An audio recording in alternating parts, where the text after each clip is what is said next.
Hi guys, for today's recap. Isa-summarize ko ang katatapos lang na Korean series na Marry My Husband. Base ito sa webtoon series na may parehong title.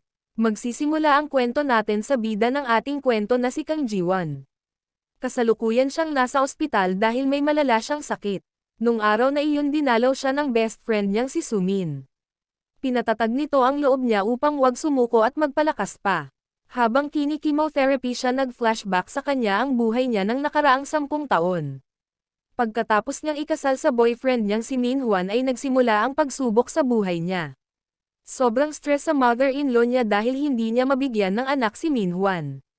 Ganon na din sa trabaho. Di nagtagal ay na-diagnose siya ng stage 4 gastric cancer. Pero imbes na tretuhin na siya ng maayos ay hindi nagbago ang pakitungo ng biyenan niya sa kanya. Tanging ang best friend niyang si Sumin ang alam niyang nagmamahal sa kanya. Ibinalita naman sa kanya na kailangan niyang magbayad para ituloy ang therapy. Dahil kung hindi ay pauuwiin na siya. Tinawagan niya ng paulit-ulit ang asawang si Min-hwan ngunit hindi ito sumasagot. Kaya naman napilitan siyang lumabas upang puntahan at kumprontahin, ito kung nasaan na ang perang para sa kanyang pagpapagamot, tamang-tama na may dumaan na taxi kaya naman pinara niya na ito. Pero nagulat siya nang umiba ito ng daan, ngunit sinabi ng driver na huwag mag-alala dahil mas madali ang dadaanan nila. Dumaan sila sa isang mahabang tunnel at sa dulo nito ay napansin niyang punong-puno ng puno ng cherry blossom ang kanilang dinadaanan. Nakarating na siya sa bahay nilang mag-asawa, ngunit imbes na pagbayarin siya, ay inabutan pa siya ng pera ng driver at ang sabi ay, isipin na lang na allowance galing sa tatay niya. At kahit nang hihina ay umakyat siya ng hagdan para makarating sa kanilang apartment, ngunit nagulat siya nang marinig na may kausap ang asawa niya at pinag-uusapan kung gaano kalaking pera ang makukuha nila sa insurance, oras na mamatay na siya. Sa galit ay sinigawan niya ang dalawa at nagulat siya nang makitang ang best friend niyang si Sumin ang kasama ng asawa niya. Sa gitna ng pagtatalo ay itinulak siya ni Min-hwan at nahulog ang katawan niya sa salamin na lamesa at nabasag ito. Nung araw na iyon April 12, 2023 namatay si Ji-won. Ngunit pagmulat ng mata niya ay hindi siya makapaniwalang nasa harapan niya ang asawa niya. Dahil sa galit niya kay Min-hwan ay sinabunutan niya ito. Pinigilan naman sila ni Ji-hyuk, ang general manager ng company nila. Sa sobrang emosyon ay lumabas siya at nagulat sa nakita, bumalik siya sa 10 taong nakalipas. Lito man ay inisip niya kung anong gagawin niya kung totoo mang nabuhay siya muli sa nakaraan. Samantala, nakita niya ang perang papel na ibinigay ng driver kanina at nakita niya ang blue heart na nakadrawing dito. Naalala niya ang tatay niya ganito din ang gawain sa allowance niya, nung nabubuhay pa ito. Doon niya lang napagtanto na ang tatay niya pala ang driver ng taxi na sinakyan niya kanina. Nung gabing iyon naman ay binisita siya ni Min-hwan at inayang kumain sa labas dito ay sinamantala ni Ji-won na makipaghiwalay na ngunit hindi matanggap ito ni Min-hwan at sinaktan siya. Ayaw nitong pumayag kaya wala siyang nagawa kundi ituloy ang relasyon nila. Nag-isip siya ng paraan para makaalis sa relasyon nila una na doon ang mag-invest sa stock upang magkaroon siya ng sapat na pera. Inasikaso niya din na agapan ang magiging sakit niya na naging dahilan ng pagkamatay niya. Kasalukuyan siyang nasa library at nagbabasa nang magkita sila ni Ji-hyuk, at tinanong kung may balak ba siyang mag-resign. Inaya niya itong kumain at napansin niya na nagkapeklat ito sa braso dahil sa pagsalbo sa kanya, na mahulugan ng kettle. Doon niya napagtanto niya na lahat ng nangyari ay mangyayari, ngunit pwedeng hindi sa kanya. Pero sa ibang tao kaya naman nakagawa siya ng plano, para ang masalimuot na mangyayari sa kanya ay maipasa niya kay Sumin. Kailangang si Sumin ang mapang-asawa ni Min-hwan. Samantala, may proposal na project si Ji-won, ngunit ayaw itong i-approve ng kanilang tamad na manager na si Manager Kim. Alam niyang mangyayari ito dahil inagaw ni Sumin ang project na ito upang maging regular employee. Hinayla naman siya ni Min-hwan sa storage room para mag-usap ngunit tila iba ang nasa isip nitong gawin. Ngunit bago pa man magawa nito ang balak ay dumating si Assistant Manager Juran kaya naman laking pasalamat niya dito. Lunch break na nila at nakapila na sila sa cafeteria, at napansin niyang maraming kinukuhang pagkain si Sumin. Naalala niyang ganito ang gagawin nito, para mapahiya siya sa maraming tao. Kaya naman bago pa man ito magtagumpay ay iniwasan niya na ito. At laking tuwa niya nang kay Min-hwan tumapon ang dala nitong pagkain. Samantala, pumunta siya ng CR at narinig niyang may humihingi ng tulong sa kanya, dahil kailangan nito ng pads para sa unang araw ng dalaw nito. Siya pala ay si Yoo Hee-yeon, hindi siya nag-atubiling tulungan ito. At tuwang-tuwa ito kay Ji-won at sobrang pasalamat. Niyakag niya na itong kumain sa table nila. Halatang bad trip si Minhwan pero dahil ginamit ni Sumin ang charm niya ay ngumiti na lang si Minhwan sa kanya, at sinabing ayos lang. Pagkatapos nito ay nakiusap si Jiwon kay Juran na tulungan siya sa project niya, na ma-approve dahil sabi niya ay sigurado siyang magiging successful ito. Na agad din naman nakita ni Sumin. Nung una ay ayaw pumayag ni Juran, pero sinabi ni Jiwon na hindi naman ito binasa ni Manager Kim, at kaya niya ito mapatunayan, kaya naman nagkasundo sila. Muling naipresent ni Jiwon ang parehong proposal niya, sa ibang kulay lamang ng font nito at hindi nga ito napansin ni Manager Kim. Kaya naman successful ang plano nila. Napansin naman ito ni Sumin at gumawa din ng plano na mapunta sa kanya ang project na ito para maging regular employee na siya. Niyaya niyang kumain sa labas si Manager Kim, at nilandi-landi ito kaya naman napapayag niya ito. Samantala, nakita ni Jiwon ang iniwang letter ni Sumin sa table niya, at naalala niyang para iyon sa parating nilang high school reunion.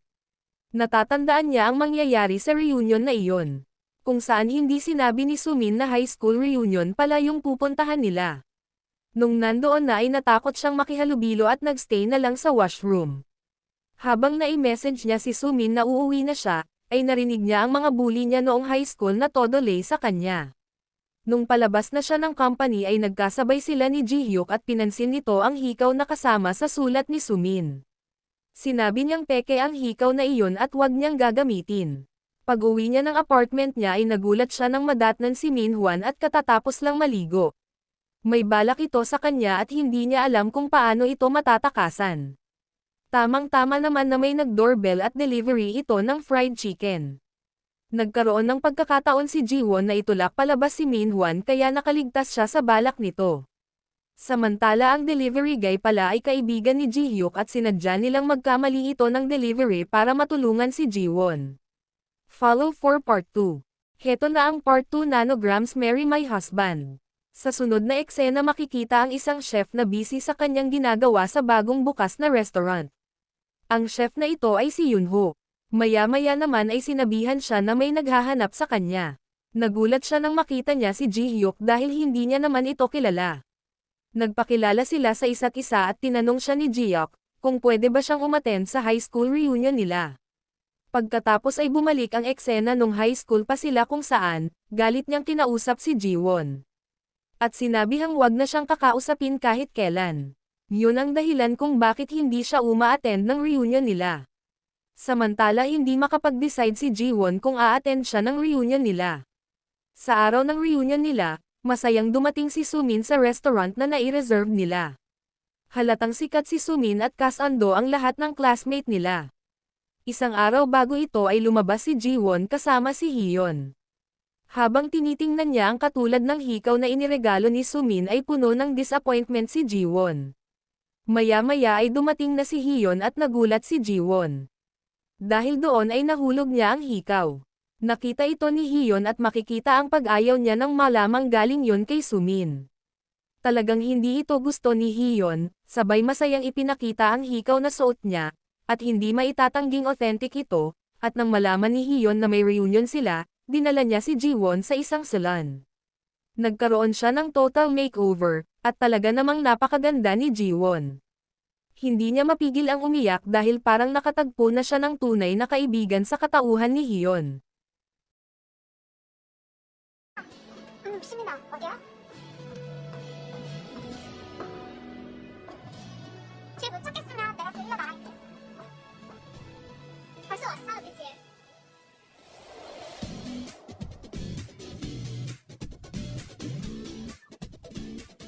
시훈아. 뭐야, 둘이 밥 먹는 거 아니었어? 다들 오랜만이다. Hindi makapaniwala si Sumin sa nakikita. Napakaganda ni Jiwon. Agad naman nila napansin ang parehas na hikaw ng dalawa, yun nga lang ay halatang authentic ang suot ni Jiwon, samantalang peke ang suot ni Sumin. Kaya naman dali-dali itong tinanggal ni Sumin. Sunod, pumunta si Jiwon sa washroom para talagang marinig ang sasabihin ng mga high school bully niya. Dahil noong mangyari ito dati ay hindi nila natapos ang sinasabi nila. Dito ay unti-unti niyang nalaman ang mga kasinungalingan ni Sumin noong high school pa lang sila. Kaya naman pala siya binyuli ng mga ito dati. Ngayon ay patuloy pa din si Sumin sa pagsisinungaling. Una, ay sinabi nito na ginaya niya ang hikaw ni Sumin, para mapatunayang hindi ito totoo ay ipinakita niya ang sulat at kasamang hikaw na ibinigay ni Sumin. Sinabi pa daw ni Sumin na mataas ang posisyon nito sa kumpanya nila at tinulungan niya lamang si Jiwon para makapasok sa kumpanya nila. Ipinakita niya ang business card niya sa mga ito. Ngunit hindi pa din sila naniniwala. Kahit daw sino pwedeng makapagpagawa ng business card na ganun. Isa pang kasinungalingan ni Sumin ay boyfriend niya daw si Minhwan at nilalandi ito ni Jiwon. Para mapatunayan niya, tinawagan niya si Minhwan at ipinakausap sa magbuli. Kinausap naman sila ni Minhwan. Lumabas na si Jiwon at bumalik sa table nila nang hinabol siya ng mga ito at sinabing sinungaling siya. Sinabi pa ng mga ito na sina Sumin at Yunho nung high school sila ay nagawa niyang paghiwalayin. Naikinabigla ni Jiwon dahil ang alam niya, ay siya ang may gusto kay Yunho noon. At hindi si Sumin. Natapos ang usapan nang dumating si Yunho at nilinaw ang kasinungalingang ito. Sinabi niyang hindi naging sila ni Sumin. Samantala, kinakausap ni Ji-hyuk ang lolo niya para ay cancel ang engagement niya, sa isa ring mayaman na anak ng kaibigan ng pamilya nila. Noong una ay ayaw pumayag ng lolo niya ngunit dahil matigas ang desisyon ni Ji-hyuk ay wala itong magawa. Matapos ang komprontasyon ay lumabas na si Jiwon, at hinabol naman siya ni Yunho. Dito ay nakita sila ni Ji-hyuk at sinundan.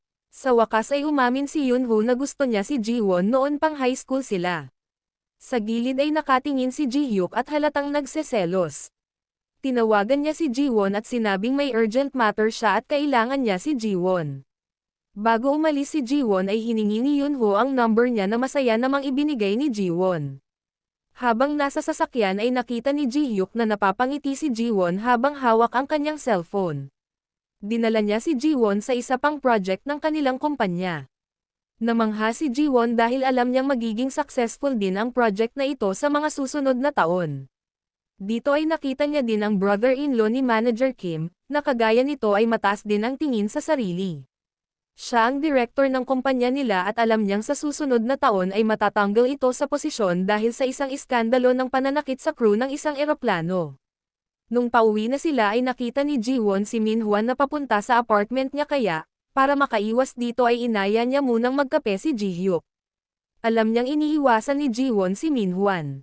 Habang nag-uusap sila ay nag-offer si Ji-hyuk na turuan siya ng martial arts para matuto siya ng self-defense. Sinabi naman si Jiwon na mas gwapo siya kung magtatanggal siya ng salamin at magbabago ng style sa pananamit. Samantala nag-abot sina Minhwan at Sumin sa pinto ng apartment ni Jiwon. At dahil pinalitan na ni Jiwon ng passcode ang pinto niya, hindi na ito mabuksan ni Minhwan. Gusto nilang dalawa makausap si Jiwon sa parehas na dahilan na parang iniiwasan na sila nito. Nagkaayaan na lang silang mag-inom dalawa. Samantala, makikitang nagma-martial arts si Ji-hyuk kasama ang dalawa niyang kaibigan. Ito ang plano niyang ituro kay Jiwon. Pagkatapos ay naligo na siya, makikita ang kulay blue na puso na animoy nakatato sa may dibdib niya. Katulad ito ng inilalagay ng tatay ni Jiwon sa perang papel na allowance niya. May part 3 pa kaya pa-follow muna. Part 3 na tayo guys. Ngayong alam na ng mga classmate ni Sumin ang mga kasinungalingan niya, galit na ang nararamdaman ng mga ito sa kanya, hindi na paghanga. Nang gabi ding iyon nakatanggap ng tawag si Jiwon mula kay Yunho, at nagtanong ito ng totoong nangyari nung high school sila. Noon pala ay gusto nila ang isa't isa ngunit nang malaman ito ni Sumin ay gumawa ito ng sulat para sirain silang dalawa. Kayang-kaya pala gayahin ni Sumin ang sulat ni Jiwon. Kinabukasan, makaagaw sa pansin ang bagong look ni Jiwon. Lahat ay humahanga sa ganda niya. Maging si Minhwan ay proud na proud sa girlfriend niya, maging si Ji-hyuk ay halos matamba din sa ganda ni Jiwon.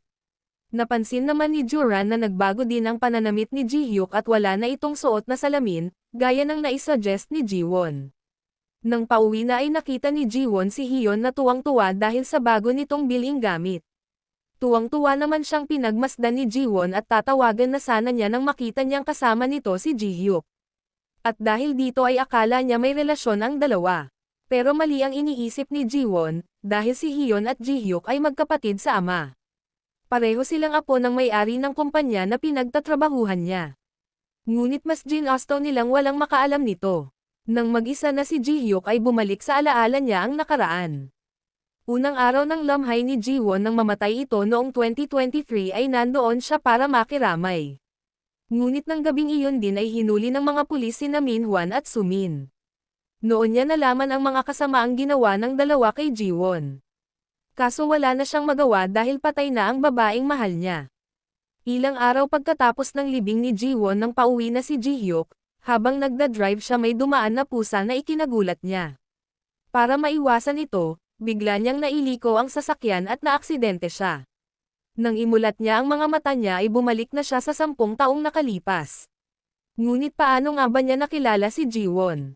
Taong 2005 lumabas ang teenager na si Jihyuk kasama ang mga barkada nito. Nakita niya ang lasing na teenager na si Jiwoo. Upang mailigtas ito sa mga bastos na lalaking umaaligid sa kanya. Nagpasya siyang samahan ito. Noon ay nagkwentuhan sila hanggang umaga. Nang mga sumunod na araw ay palagi niyang nakikita si Jiwon na inaalagaan ang isang pusa. Dahil unti-unti niya nang nagugustuhan si Jiwon ay inalagaan niya na din ang pusang ito at kalaunan ay kinuha niya at inalagaan. Taong 2011 naman nang muli niyang makita si Jiwon ngunit mayroon na itong kasintahan si Minhwan. Kaya sa pangalawang pagkakataon niya sa buhay ipinangako niyang gagawin niya ang lahat, para hindi mamatay ang babaeng minamahal niya. Nang gabi namang iyon ay nagkita sina Yunho at Jiwon. Ipinakita ni Yunho ang sulat na natanggap niya dati na akala niya ay galing kay Jiwon.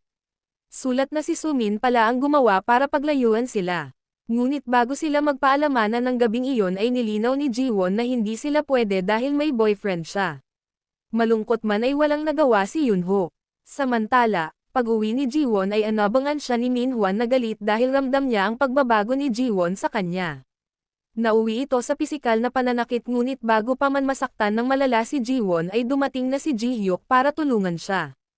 Sinaktan niya si Minhwan na walang magawa sa lakas ni Jihyuk. Tumakbo itong palayo kay Jihyuk. Nang sila na lang dalawa, ay tinanong ni Jiwon kung bakit kailangan niyang gawin iyon kay Minhwan. At sumagot si Jihyuk dahil sinasaktan nito si Jiwon. Nagtapat si Jihyuk nang nararamdaman niya ngunit sinabi ni Jiwon na, wala siyang balak magtaksil kay Minhwan kahit ano pang ginawa nito. Isa pa ay alam niyang may girlfriend si Jihyuk, si Hyeon. Ngunit nalilitong itinanggi ito ni Jihyuk at sinabing kapatid niya si Hyeon. Nahihiya namang humingi ng patawad si Jiwon. Inulit ni Jihyuk ang confession niya. Ngunit bago pa man makasagot si Jiwon ay hinimatay ito. Samantala, ang plano ni Sumin na akitin si Minhwan ay nagtagumpay. Sinasadya niyang magpakita ng dibdib dito para lalong maakit ito. Nang hahalikan siya ni Minhwan ay kunwaring ayaw, pero parte iyon ng plano niya. Ngayon ay masasabing may relasyon na sila, sa ospital naman ay nagising na si Jihyuk. Sinabi ng doktor na ilang gabi na siyang walang tulog, pero sinabihan niya ang mga doktor na unahin si Jiwon dahil sumasakit ang tiyan nito. Ganon kahalaga si Jiwon sa kanya, ngunit ang resulta naman ng examination kay Jiwon ay okay lahat, kaya walang dapat ipangamba. Kinabukasan, nakita ni Jihyuk na masaya si Jiwon tuwing kasama si Yunho. Kaya naman nakaisip siya ng plano na paglapitin ang dalawa, dahil alam niyang mamamatay din naman siya dahil sa aksidente. Kumain sa labas si Jiwon kasama si Juran at manager Kim, ngunit laking panlulumo niya nang sabihin nito na si Sumin na ang kasamang gagawa ng project na meal kit, na si Jiwon ang nag-develop. Disappointed man ay wala silang magawa sa desisyon ng manager nila. Muli nagtagumpay na naman si Sumin na agawin ang kay Jiwon. Kinagabihan ay isinama ni Jihyuk si Jiwon para mag-aral ng sinasabi nitong self-defense.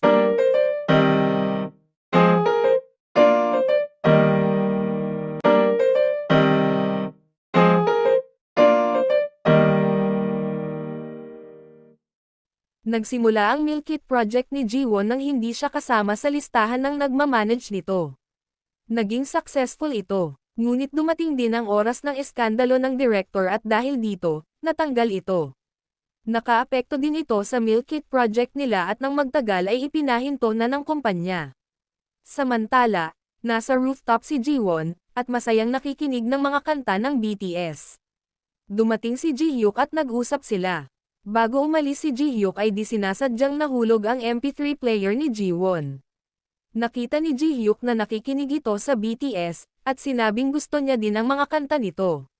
Lalo na ang mga kantang Dynamite at Spring Day, ngunit natigilan sila nang ma-realize nilang 2013 pa lang sa panahon na yon. Ang Spring Day ay nai-release ng 2017 pa at ang Dynamite ay 2020 pa. Noon nila na-realize na parehas silang nanggaling sa future. May part 4 pa. Kaya, follow ka muna. Heto na ang part 4. Dahil alam na ni Ji-hyuk at Ji-won na bumalik sila sa 10 taong nakalipas, nagkasundo sila na gagawa ng paraan para si Sumin ang ikasal kay Minhwan. Dahil lahat ng nakatakdang mangyari ay mangyayari, ang plano ni Ji-won ay ibigay kay Sumin ang tadhana niya. Ang ikasal kay Minhwan pati na din ang magiging sakit niya. Pagkatapos ay dinala ni Ji-hyuk si Ji-won sa bahay nito at dito ay nakita niya ang pasang inalagaan niya nung siya ay nasa kolehiyo pa lamang. Tuwang-tuwa naman itong nilero ni Ji-won. Naalala ni Ji-hyuk ang araw nang ihatid niya sa himlayan ang abo ni Ji-won nang mamatay siya noon. Kung saan pag-uwi ay nakasakay siya sa taxi, habang umuulan dahil nasira ang kanyang sasakyan. Nakausap niya ang driver at sinabi niyang gagawin niya ang lahat kung maibabalik lang ang buhay ng mahal niya. Hindi niya alam na ito ang namatay na ama ni Ji-won. Makalipas ang ilang araw ay naaksidente na siya. At dahil sa sinabi ni Ji-won na lahat ng nakatakdang mangyari ay mangyayari, alam niyang hindi niya maiiwasan ang kamatayan. Kinabukasan, makikitang nag-uusap si Jiren at Seokjun, upang ito ang mag-lead sa panibagong meal kit na ipaprocess nila. Dahil sa suspended si Manager Kim, si Seokjun muna ang pansamantalang pumalit sa kanya. Sa utos ito ng lolo ni Ji-hyuk para masubaybayan niya ang apo niya sa mga plano nito. Dahil aware ang lolo ni Ji-hyuk na, may gusto siya kay Ji-won kaya nito na i-cancel ang engagement nito kay Yura. Kinagabihan, sa sobrang lungkot ni Ji-hyuk ay nag-inom siya sa restaurant na pinagtatrabahuhan ni Yunho at ipinatawag ito. Sa sobrang kalasinggan ay sinabi niyang ito na ang bahala kay Ji-won. Na hindi naman maintindihan ni Yunho. Mula sa cellphone ni Ji-hyuk ay tinawagan niya si Hyun at sinundo ito nito. Manghang-mangha si Hyun dahil fan siya ng pagkain sa restaurant na iyon, at masaya siyang makaharap ang chef dito.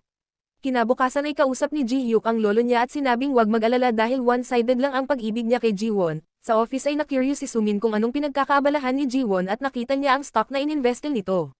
Nagulat siya sa laki na ng pera ni Ji-won at nag-invest din siya. Lambas si Ji-won kasama si Minhwan at Sumin, pero iniwan niya din ang dalawa para magkamabutihan. Samantala, mukhang hindi pa sumusuko si Yunho at binigyan si Ji-won ng bulaklak. Kinausap naman ni Ji-hyuk si Ji-won na tutulungan niya ito sa plano nito. Nagkaroon sila ng company team building na inorganize ni Hyun. Dito ay nakadepende sa flag number na makukuha mo kung saan ka matutulog sa gabi. Ang number 1 ay sa kampong van at yun ang gusto ng lahat. Naalala ni Ji-won na dati ay si Sumin ang nakakuha ng number 1 sa tulong ni Manager Kim. Ngayon ay determinado si Ji-won na siya ang makakuha noon. At nagsimula na ang laro. Habang nag-uusap si Ji-won at Ji-hyuk ay ipinakita ni Ji-hyuk ang nakatato na pusong blue na lumabas sa may dibdib niya nang magising siya ulit. Nagulat si Ji-won at sinabing gawain ito ng tatay niya na ngayon ay patay na. Ginamit ni Sumin ang charm niya para hindi mahirapan at tulungan siya ni Minhwan. Nakita na ni Ji-won ang flag number 1 ngunit nasa malayo ito at kailangan pang dumaan sa malalim na ilog. Samantala, nakarating kay Hyun na masyadong mataas ang tubig sa flag number 1 at delikado ito, kaya dali-daling pinuntahan ni Ji-hyuk si Ji-won at pinigilan ito. Ngunit hindi nagpapigil si Ji-won dahil hindi siya papayag na magtagumpay na naman si Sumin. Sa huli ay nakuha ito ni Ji-won, kaya muli niyang napahanga si Jiren at Hyun. Nakita ni Ji-won ang suot na kwintas ni Sumin at kagaya ito ng ibinigay ni Minhwan sa kanya, kaya alam niyang may relasyon na ang dalawa. Dahil nakita ni Sumin na na kay Ji-won ang flag number 1, ay tinangka niya itong kunin ngunit hindi siya nagtagumpay, nasugatan pa siya. Umalis si Ji-won ngunit binalikan niya si Sumin dahil nag-aalala pa din siya. Alam ni Sumin na babalik siya kaya binalak ulit kunin ito pero sa huli hindi ito ibinigay ni Ji-won. Galit siyang hinarap ni Sumin pero matigas na si Ji-won ngayon. Hindi mapigilan ni Ji-won umiyak sa komprontasyon nila ni So-kim dahil buong buhay niya kasama si Sumin, masakit pa din sa kanya ang nangyayari. Sa sobrang sama ng loob ni Sumin ay itinodo niya ang paglandi kay Minhwan hanggang sa may mangyari sa kanila. Nakita ito ni Ji-won at tinakpan ni Ji-hyun ang mata niya. Sobrang sakit pa din pala na makitang pinagtataksilan siya ng best friend at boyfriend niya, pero nang matapos sina Minhwan at Sumin sinabi ni Minhwan na sikreto lang relasyon nila dahil hindi pa din kayang iwan si Ji-won, lalong nagalit si Sumin dahil ang plano niya ay agawin ang lahat kay Ji-won. Sa sumunod na araw, magkasama sina Sumin at Minhwan sa isang grocery para sa free taste ng isa nilang produkto pero inakit ni Sumin si Minhwan sa stockroom. Nagkagulo naman sa free taste dahil ang isang tumikan ay may allergy pala, ngunit ang listahan ng mga allergen ay wala. Tinanggal pala ito ni Sumin kanina. Imbes na i-report ay binayaran na lang ito ni Minhwan at Sumin. Hindi nagtagal ay bumagsak ang stock na ininvestin ni Minhwan at wala na siyang pera pambayad sa mga utang niya, isa lang ang naisip niya para maresolba ito. Ang pakasalan si Ji-won at gamitin ang pera nito. Para sa kanya ay si Jiwon ay isang marriage or wife material. Plano naman ni Jiwon na tanggapin ito para lalong gumawa ng paraan si Sumin para gustuhin itong makuha. Naalala ni Jiwon kung paano nag-propose noon si Minhwan. Wala itong kwenta pero dahil mahal niya noon si Minhwan ay masaya na siya noon.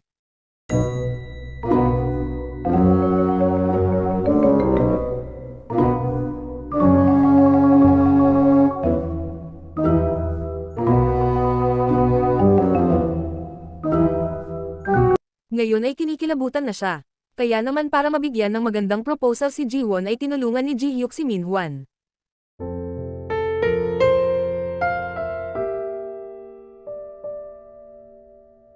Nung gabing iyon ay muling inakit ni Sumin si Minhwan.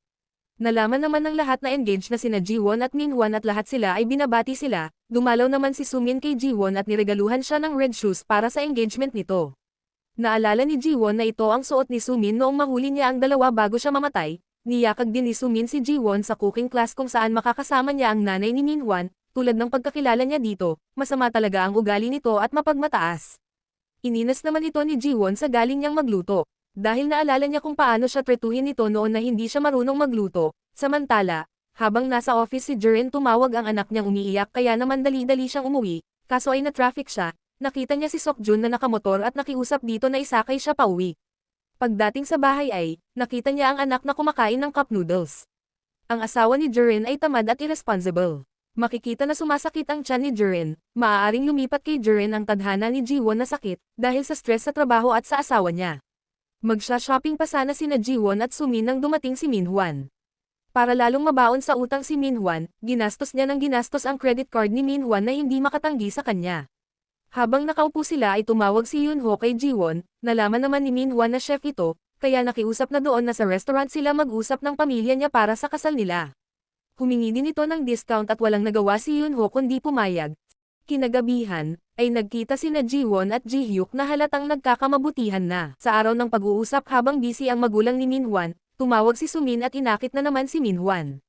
Ginawa nila ito sa sasakyan nito. Pagdating sa restaurant ng magulang ni Minhwan wala pa si Jiwon, nang dumating ito ay nagulat sila sa suot nito na napaka-revealing. Nag-umpisa ng maayos ang usapan hanggang sa banggitin ng mother-in-law niya ang namatay na tatay ni Jiwon at sinabing kasalanan nito kung bakit ganon ang anak niyang babae. Kaya naman hindi nakapagtimpi si Jiwon at nagalit na.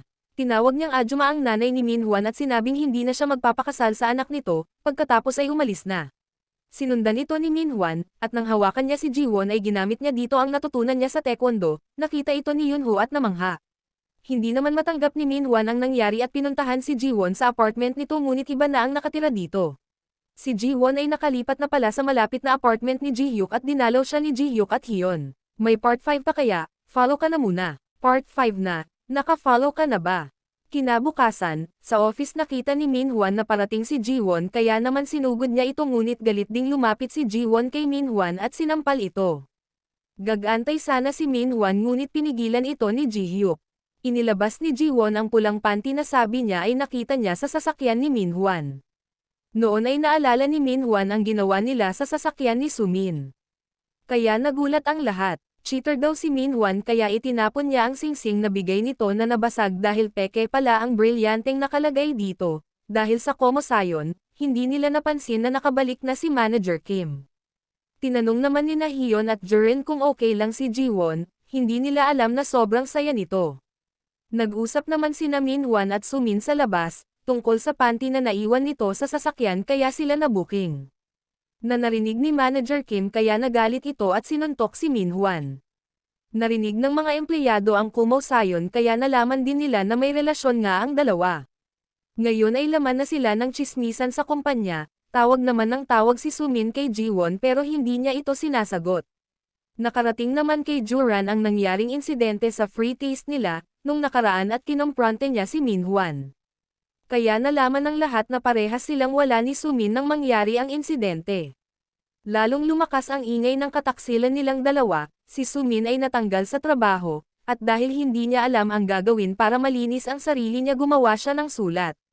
Ginaya niya muli ang penmanship ni Jiwon, at ipinost ito sa social media gamit ang pangalan ni Jiwon. Kinabukasan ay may gulo sa lobby ng company dahil ang dalawang matanda na nagka-allergy reaction sa pa-free taste nila ay nabasa ang kasinungalingang post ni Sumin.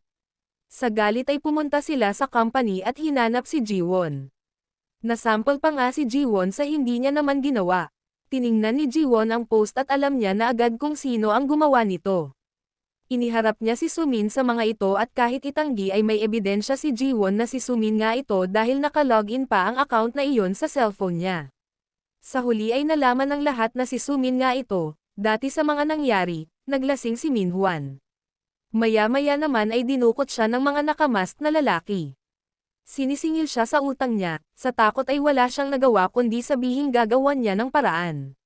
Walang ibang maisip na paraan si Minhwan kundi ang perang makukuha niya sa kasal niya kung sakali kaya naman pumunta siya kay Sumin at inalok ito ng kasal. Sumang-ayon si Sumin dahil sinabi niyang buntis siya. Nakasinungalingan dahil baog talaga si Minhwan, habang masayang nag-celebrate naman si Jiwon kasama si Hyun at Yunho. Kinabukasan, ay pinasundo ng lolo ni Jihyuk si Jiwon kay Sokjun at kinausap ito. At nakita niyang mabuting tao naman ito. Samantala, bisita ni Jiwon si Hyun sa apartment niya, at inalok siyang lumabas dahil Christmas na. Nang araw na lalabas naman sila ay dumating si Yunho, sinet up pala nito ang dalawa para magkamabutihan. Dahil yon ang gusto ni Jihyuk. Nag-date ang dalawa, nag-skate sila. Ngunit nakikita ni Jiwon ang sarili na kasama si Jihyuk kaya naman nang ihatid siya nito ay muli niyang sinabi dito na kaibigan lang ang tingin niya dito. Na naintindihan naman ni Yunho. Nang papasok na siya ay nakita niya si Jihyuk na hinihintay siya. Nagkatitigan ang dalawa at maya-maya ay naglapat ang mga labi nila. Mukhang parehas sila ng nararamdamang dalawa, ngunit naalala ni Jihyuk ang kamatayang nakatadhana sa kanya, kaya naman lumayo siya kay Jiwon. Mas pipiliin niyang pigilin ang nararamdaman kesa muling malungkot si Jiwon kapag namatay na siya, samantala ang mayabang na si Manager Kim ay hindi pa din nagbabago, minamaliit niya si Juran kahit mas mataas na ang posisyon nito sa kanya.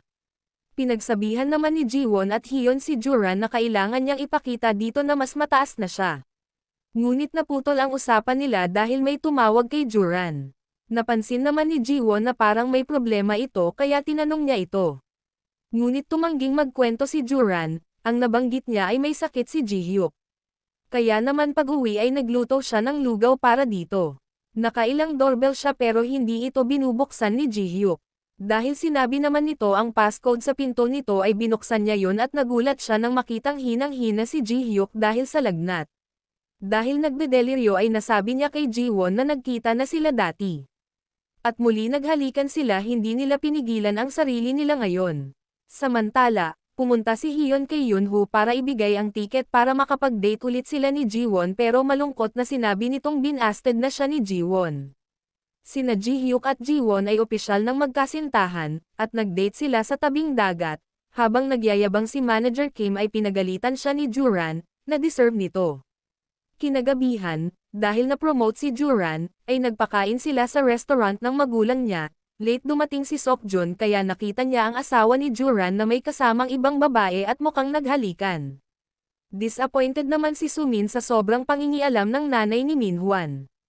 Pero walang pakialam si Minhwan dahil pera sa kasal lang ang gusto niya. Isinend ni Sumin ang invitation ng kasal nila kay Jiwon at sinend niya kay Jihyuk para i-post ito sa website ng kumpanya nila. Ngayon ay alam na ng lahat na ikakasal silang dalawa. Kaya nahiya si Minhwan, lalo naman lumalalim ang pag-iibigan ni Jiwon at Jihyuk.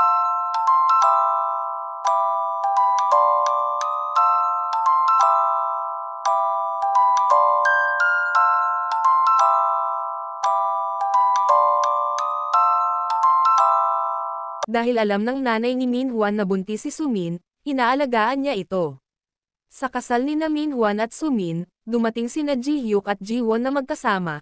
Nagulat si Minhwan at napansin ang mamahaling kwintas ni Jiwon. Pinuntahan naman ni Jiwon si Sumin na nagmalaki sa kanya pero tinawanan lang ito ni Jiwon. Sabay sabing salamat sa pagkuha sa basura niya, nag-umpisa ang seremonya ng kasal at ngumiti si Sumin na kunwari masaya, maya-maya ay dumating ang tatlong bully at gumawa ng gulo sa kasal nito.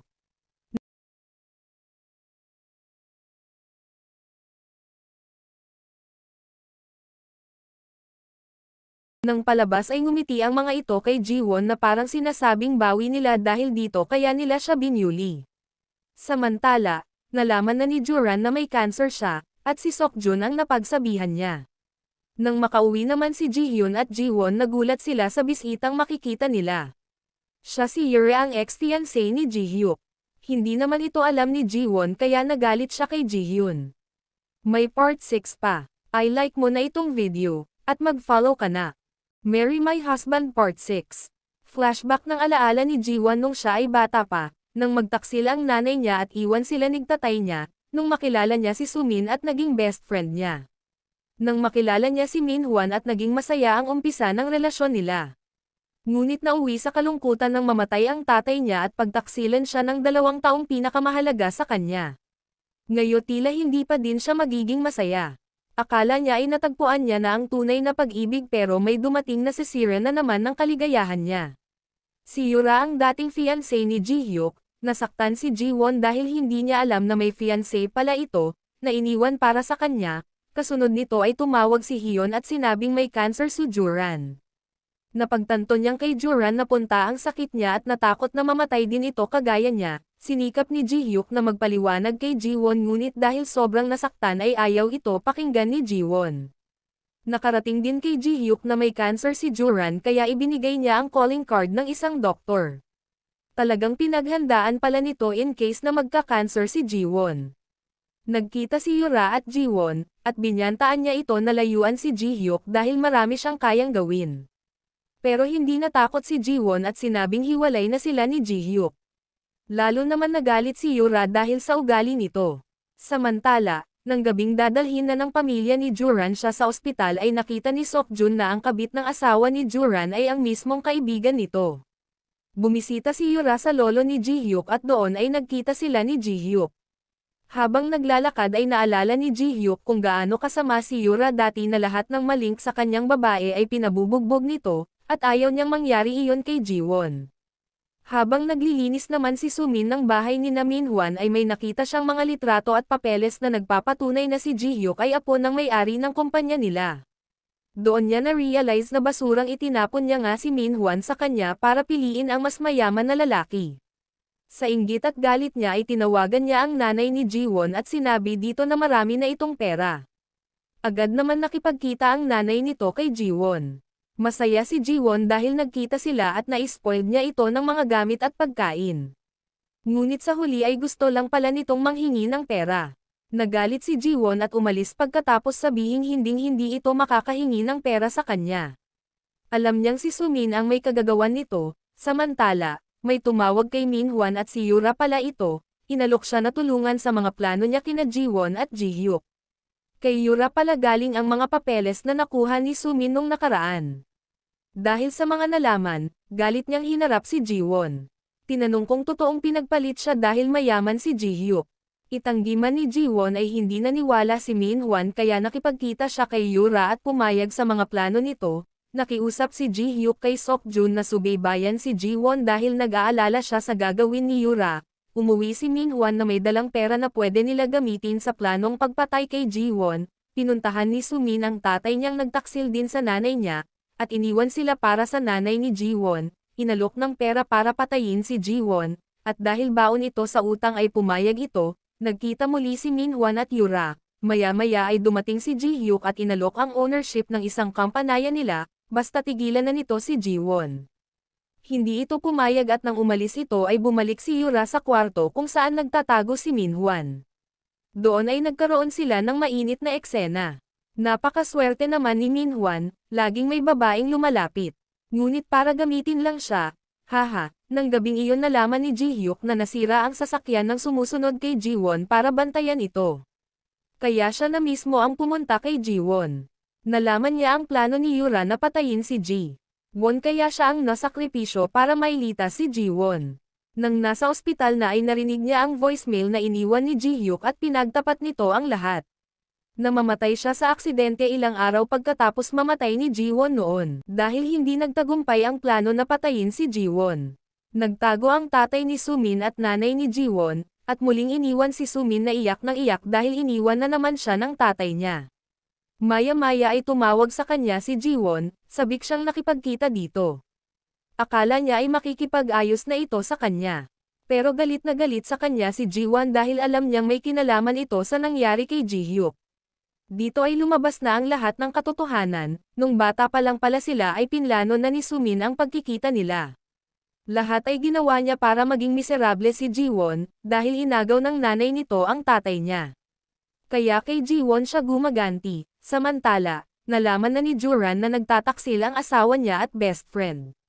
Nakita siya ni Sokjun at inalok na maging abogado nito at mag-file na ng divorce. Sa ospital, nagising na si Ji-hyuk at masayang siyang nasa tabi niya si Jiwon at ligtas, upang mahuli sa akto ang kataksilan ng asawa ni Juran. Sumama si Jiwon at bumalik sa kanya ang mga eksena, nung mahuli niya sina Minhwan at Sumin, at kung paano siya mamatay, kaya binasag niya ang salamin na lamesa doon, para mailigtas si Juran sa kamatayan.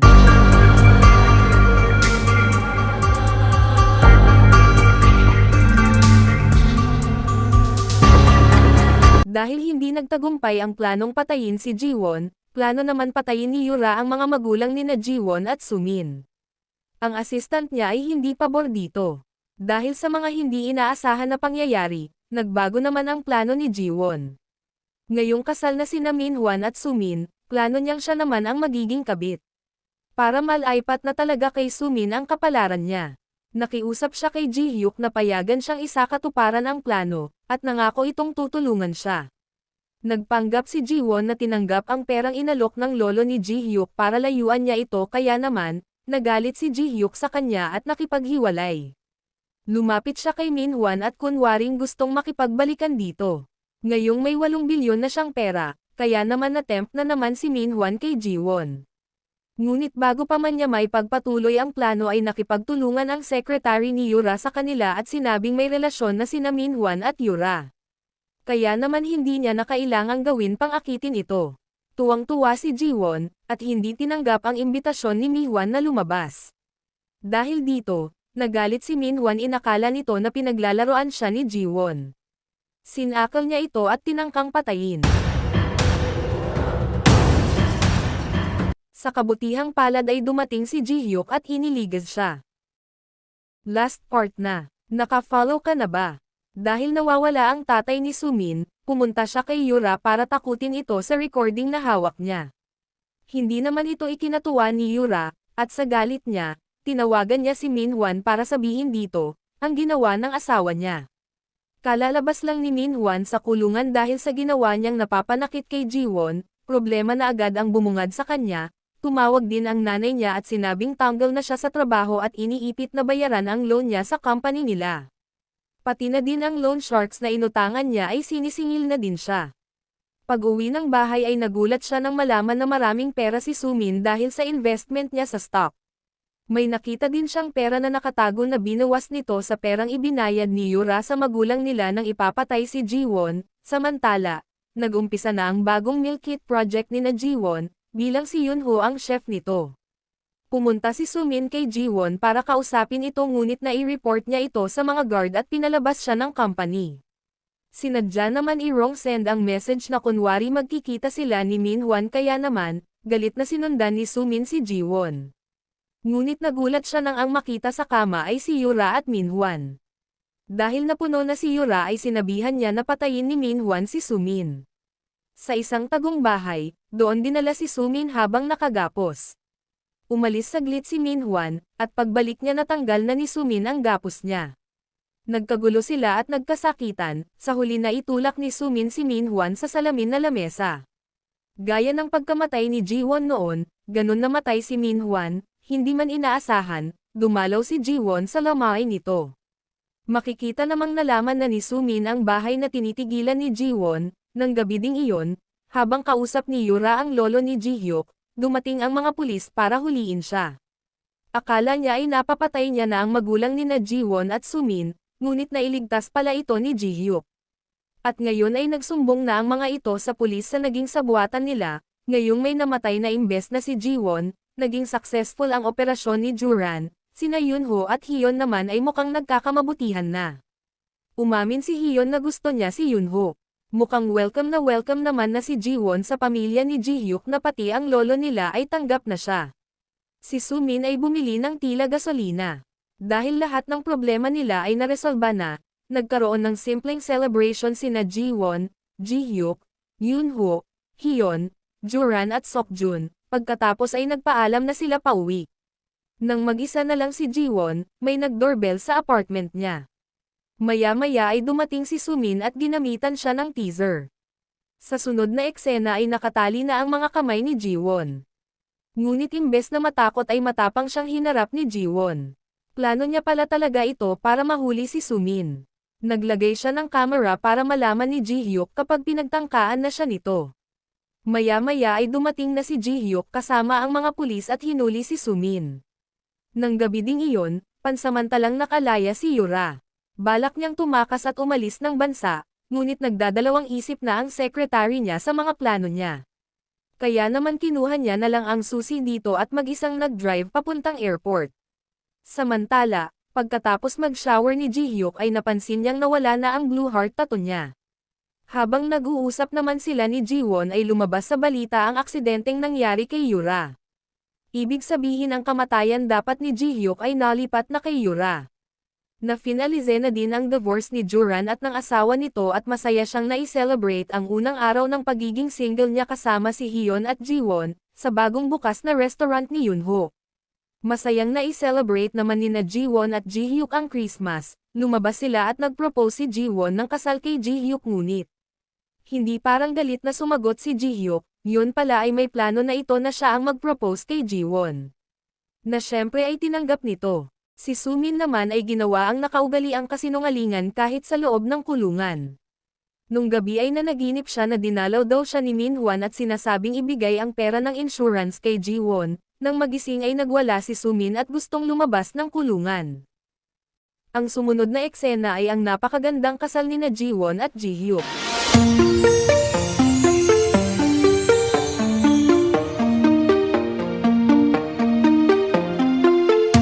Nang sumunod na taon, ay naging successful lalo ang company nila dahil sa tulong ni Jiwon. Makalipas naman ang ilang taon ay biniyayaan sila ng kambal na anak. Nanibago sila sa pagbabago sa buhay nila, lagi silang puyat dahil sa mga bata pero masaya sila. Nang dumating ang taong 2023, 3 na ang kanilang anak.